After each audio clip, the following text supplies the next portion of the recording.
Come a little closer, let me give you. Nah, let me start.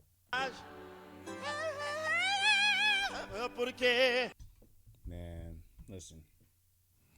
Shout out to Real Madrid for proving me right yet again. If people were paying attention, this was very predictable. But unfortunately, a lot of, especially English media, American media too, but I'm going to target at the English media. They have no idea what they're talking about when it comes to football a lot of times. They go with their emotions. They don't use analysis. They don't use logic. They don't use reasoning. They're too biased. And when I watch this clip on ESPN FC, it reminds me why I do not watch these shows, why I never listen to the commentary. Shannon Sharp, a host of Undisputed, he says when he watches games, he doesn't listen to the commentary. And I've been doing that for 10 years now. Anytime I see a soccer game going on, football game going on, especially when I know it's going to be the Premier League if I'm watching, I literally put my earmuffs on. I listen to some music or I listen to a podcast in the meantime. And I can come up with my own conclusions because the biasness, like just the bias it's ridiculous. So let's take a look at this. Steve Nicol, obviously very biased, I think he's a former Liverpool player, if I'm not mistaken, but he's a Scouser. Let's see, Steve Nicol, Scottish, says a lot right there, and yep, former Liverpool player, but yeah, very very biased for Liverpool, and his response basically was not to congratulate Real Madrid. His first thing was to say, how did Liverpool not win this game? You know what I mean? And let's just hear what he has to say. They defend well. I'm finding it hard to get my head around it.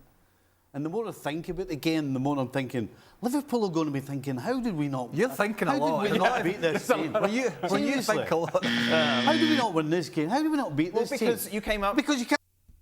It's typical British media. You did not win this game because you guys didn't score. You guys have not addressed the problem. You guys in the finals have not scored in any of your finals games this year. Anybody that paid attention knows that, first of all, midfield wins the game for the most part. I don't know why people have not been able to figure this out. In over the 10 years, when you start pay attention to what the media says about certain players, what certain football fans say about certain players, you realize most of these guys are idiots. Most people cannot think for themselves. You ask the average person, what do you think about Mbappe? The first thing they're going to talk about is something not related to football. They're just going to say he's annoying or he's overpaid. You know what I'm saying? That's the average, that average mindset, that average shit gets on my nerves. But like I said, this is the average British media response when they feel like it's their right to win. You know what I'm saying? It's just they don't even see what happened. In 2018, when Croatia faced England, it was probably me and two other people that agreed, because they had made a whole segment on ESPN FC basically writing off Croatia. And I'm like, Croatia's better than England, bruh. And for some weird reason, people could not see that. So the problem is when I explain these things, it's better if I show you a visual. It's just better if I show you a visual.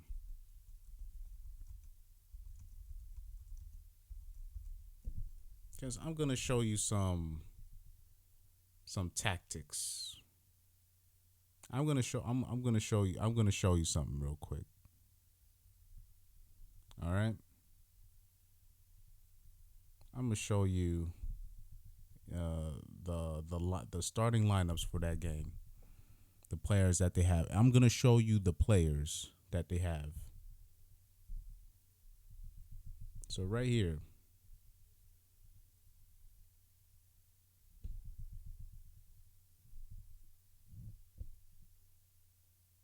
I want you to pay attention who they have in midfield. Croatia, who Croatia has in midfield, and who England has in midfield. Who's better? Look who they have in their midfield. You got Rakitic, Modric, Brozovic. Automatically, Croatia.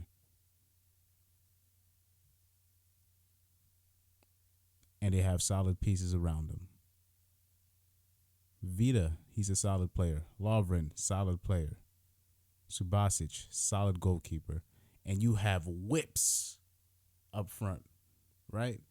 People might not have their respect for Mandzukic, but when he was at his best, he was pretty dangerous. Perisic, lethal with both feet. And he showed it by scoring. You know what I'm saying? Rebic, you're starting to see now, especially with AC Milan winning their title and all. You see how lethal he can be with both feet. Like, my best comparison with him, I always call him the Croatian version, basically, of Schürrle, in my opinion, because he's kind of, they're both similar, kind of, winger / forward. You can kind of put them anywhere in the front line and they'll be lethal. You can even put him behind the striker. He can even be the striker and be lethal. You know what I'm saying? So that's my comparison with him. But see, I know these guys, right? You see these guys. I try to watch every league that I can. You know what I mean? Usually I try to look for who's coming up as a young player and try to see their team and see who else I could see. You know what I'm saying? Oh, and another player, one of my favorite, Kramaric, one of my favorite players. You know what I'm saying? Well, the average football fans do not know these guys. That's what I found out in 2018. Like, the average football fan, I don't think they understood how lethal Rebic is. You know what I'm saying? How I don't think the average football fan knew, like really, when you're looking at Croatia's midfield, why I picked them in that year to be the dark horse. But the problem with English media, they don't do their research. And because they didn't do their research, when they went up 1-0, they kept losing the ball in the midfield. They kept pressuring Henderson, kept losing the ball in midfield.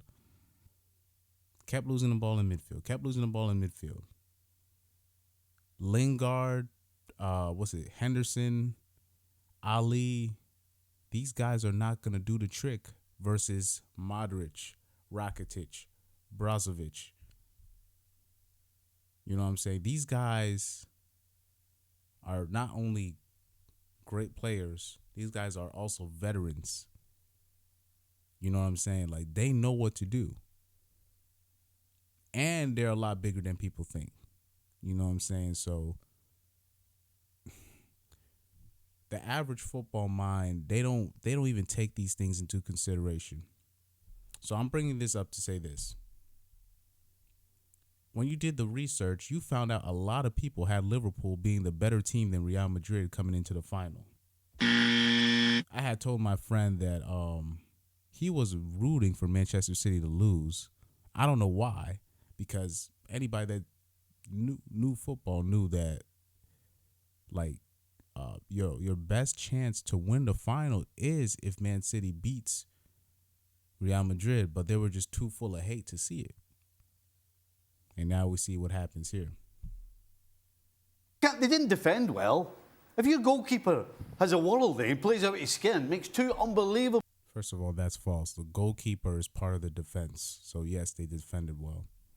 ...saves and 3 other great saves. How are you defending well? Surely that's not... Surely that doesn't... Well, is it me? Does that add up? I know what you mean. But I think what we should say is... The goalie's the best player on the...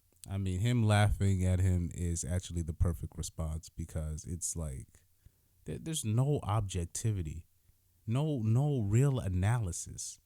When I start bringing up these players in public, people are like, and it's like you're dealing with idiots because of guys like this because they don't know, they just don't know. And as a pundit, you should be knowing these kind of things.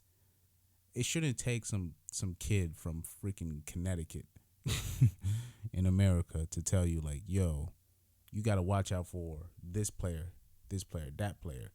Look, Liverpool are going to have to score first. If they don't, they're not going to win.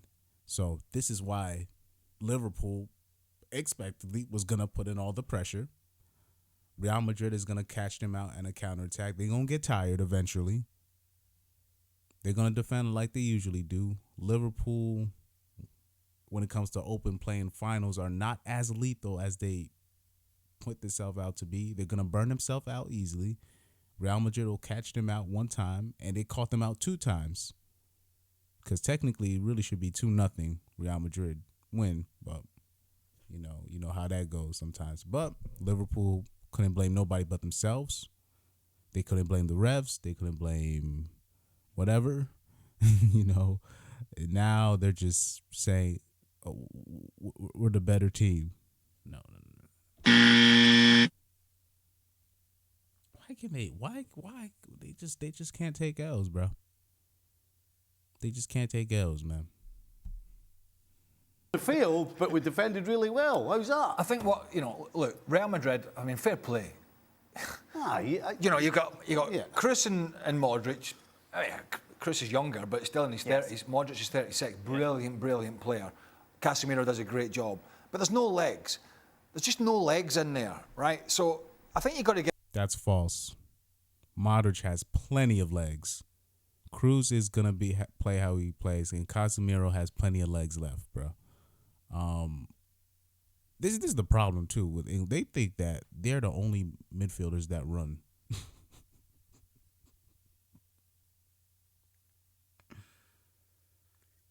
Like, these are the same people that were saying like Thiago was gonna struggle to get into the Liverpool side. Like,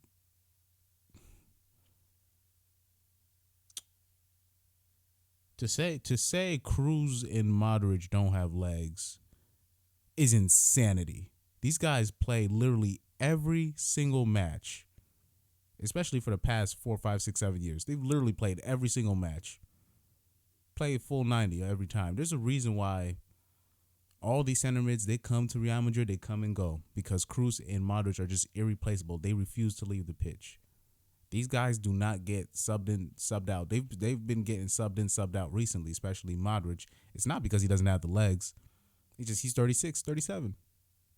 So they're like, all right, we're not going to play you 90 minutes. We're going to play you 80 minutes.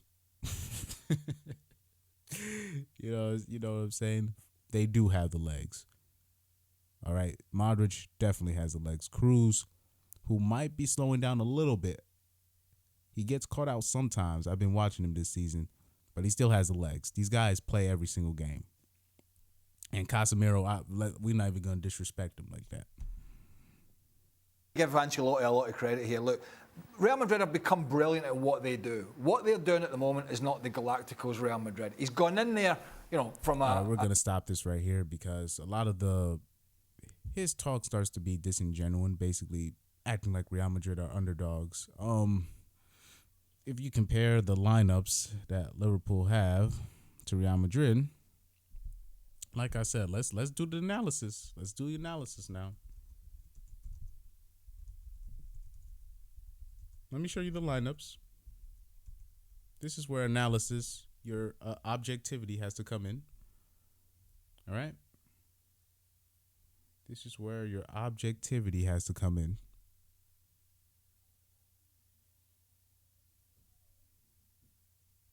We're going to show you the starting lineups of the game that was on Saturday. And I'm going to objectively tell you who's better. So they both played, if I remember correctly, they're showing the old. This is the old lineup. This is from an old game. This is from last year. Let's show this one real quick. If you look at it objectively, they both played a 4-3-3 yesterday. Okay? And I'm going to go over all the players and I'm going to go literally position by position, and I'm going to tell you who's better. All right. So right now, Real Madrid did a 4-3-3 as well, as they always do. I'm going to go position by position. Courtois, Alisson, who's better? Courtois. Carvajal, Alexander-Arnold. Okay, I'll go with Trent, but don't sleep on Carvajal. Militao or Konate? Toss up. All right? Alaba or Van Dijk? Toss up. People might disagree with me on that. That's a toss up. If you've seen Alaba play this year, he's been playing left back, he's been playing center back, he's been playing everywhere. Toss up. Trust me. Mendy or Robertson? Toss up. It's a toss up. Mendy is what you see. If you watch Mendy play, I don't think a lot of people watch him play. If you watch Ferland Mendy play, he'll do some things. You'll be like, what is he doing? But he'll get out of the situation because he's just a natural. Now, defense, toss-up between the two. It's a toss-up. But Real Madrid, it's a toss-up. Van Dijk's the standout, but I'm just saying, I'm talking about the season that they had. It's a toss-up. You might not agree with me, but this is what I believe coming into the game. This is why I thought Real Madrid were going to win the game. There's a reason why a lot of you guys are wrong about these things, and I'm not. All right? I used to be in the lunchroom literally just arguing these things, and then it turns out 2 or 3 years later, oh, Chris is right about these things. Why? Actually watch. I don't let people tell me what it is. You got to watch for yourself. Okay, now let's go to the midfield. Not even a comparison. Real Madrid has a better midfield. Casemiro, Cruz, Modric. This will go down as one of the greatest trio midfielders of all time. So I'm not even going to mention the midfield. And that's not to disrespect Liverpool's midfield, but yeah, that's not even for him to say they don't even have the legs. It's terrible analysis. They have an historic midfield trio that just does not compare with anybody else. All right? That, like Henderson, Fabinho, Thiago, or Casemiro, Cruz, Modric. That's come on. We'll knock that out. So now we go through our front three. Mane, Salah, Diaz, or Vinicius, Valverde, Benzema. Easily for me, Valverde, Vinicius, and Benzema. It's easy. So you have, as a unit, Real Madrid have better units all across the board. They both have the same formation, and yet Liverpool was somehow favored over Madrid. How is that possible? If you literally go on the analysis, how do you come up with the conclusion that Liverpool are the favorites? How? How is that possible? I had Madrid as the favorites versus Manchester City. So how? But like I said, most of these guys, they don't know, they don't see these players, bro, week by week. I'd be wanting, do people watch? I don't think people watch, bro. I just don't. I think that when it comes to these football pages on Instagram, on online, most of these guys have no idea what they're talking about.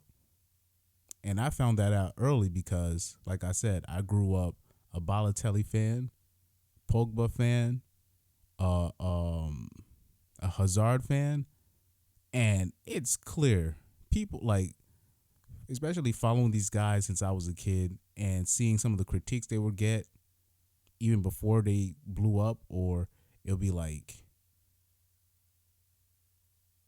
I remember when people were criticizing like Pogba and his agent. Like, I'm talking about when he was a kid, and that people just took Fergie's. I remember people saying that cleverly when it was like there was a Cleverly versus Pogba comp. I was like, are you fucking serious? This was like in 2011, 2012. They had like a video like that. I was like, bro, are you? I'm like, this got to be a joke. It's not. And it was when I remember seeing it, and it was like, this is clear to me that people do not know football, bro. They just people can't think for themselves, bro. That's when and it's crazy how it started off with watching football, watching sports, learning that, people talking about women think with emotions and with look, men do the same exact thing when it comes to their sports figures. They cannot look at things objectively. I'm like, all you got to do is watch, and you can see what's happening. If you watch, you see that Messi didn't have a bad season.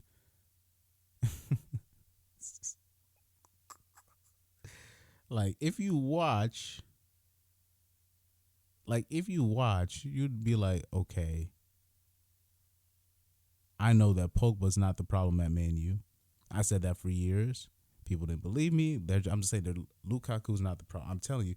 I'm like, okay, once these guys are gone and they're out of the fray, who else are you gonna blame? I'm like, who else? They're probably gonna blame somebody in the defense. Lo and behold, Harry Maguire. All right, who's next? Who's next on the blame department? Especially once Pogba leaves, who's next? Who's next to blame? But like I said, people they can't think, bro. People can't think for themselves. There should be no reason why Liverpool was a favorite. You know what I'm saying? There should be no reason why if you're analyzing football, and you come up with the conclusion that Alisson is better than Courtois, especially this season. I don't know how you can come up with that conclusion. You know what I'm saying? But like I said, people can't think. People don't know how to think, bro. You're looking at all these units, and it's clear. Madrid over all of those guys. They own them all over the park. And for this guy, Craig Burley, for him to say they don't have the legs, I'm sorry, Craig Burley, but you're an idiot, bro. These guys have plenty of legs. There's no other way to put it. You guys are idiots. Most football analysts are idiots. There's probably only even the good ones, like, Thierry Henry when he comes in. You know what I'm saying? Like, is there any can somebody give me one football analyst that's not biased and will actually call it down the middle? There's not one. I like Roy Keane personally, obviously, but even he's not he's not objective. That dude's you know what I'm saying? But I know better. I like Roy Keane, but I know he's not objective. When people talk about I don't want women commentating on the game. Look, give them a chance, because I'm tired of listening to these guys. These guys have no idea what they're talking about. Maybe the ladies will bring something different. Even if they're wrong, I could just be like, okay, I can see this point and this point. These guys will literally pick on one player, hate on him for 10 years, and then call that analysis and think they're doing something. And I'm just like, wow. I didn't think you could just do that. You just pick on one player like Graham Souness did with Pogba and think that's cool. You don't know what to say. Anybody that's just watching objectively should have had Real Madrid as the favorites. I'm not saying as a overwhelming favorite. It's a finals game. It's gonna be at most 2-goal lead. You know what I'm saying? But mean, what are these guys watching, bro? I'm not sure. Not sure anymore. These guys have no idea what they're doing.